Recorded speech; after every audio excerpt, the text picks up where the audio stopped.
trip at Hanoi.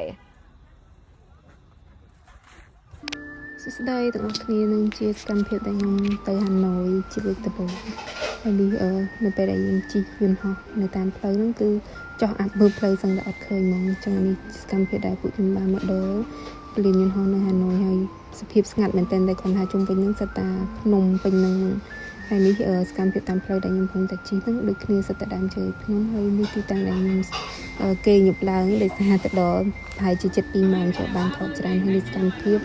ផ្សាររាត្រីគេយប់ឡើងអញ្ចឹងដូចបងប្អូនគាត់ឃើញវីដេអូផ្សេងៗដែលគេផុសអញ្ចឹងគឺយប់ឡើងដូចគ្នាអញ្ចឹងគេមានលក់គ្រឿងសមុទ្រលក់អីតាមផ្លូវអញ្ចឹងហើយនេះសកម្មភាពអញ្ជើញតែខ្ញុំគ្រឿងសមុទ្រនៅភោជនីយដ្ឋានមួយនៅចិត្តជាមួយផ្សាររាត្រីរបស់គេដែរគាត់ថាបានថតម្ហូបដែលបានញ៉ាំអញ្ចឹងនេះជាសកម្មភាពថ្ងៃស្អែកដែលពួកខ្ញុំឡើងទៅលើភ្នំលេង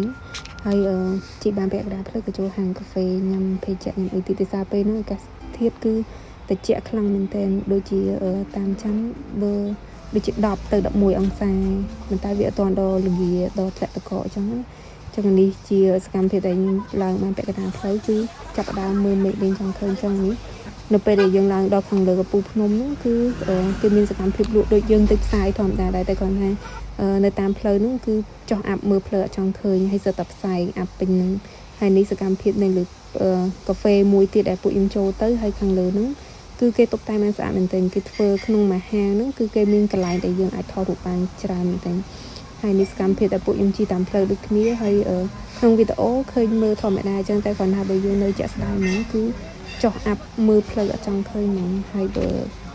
បងដែលចង់មើលវីដេអូបន្ថែមទៀត stay tuned for part 2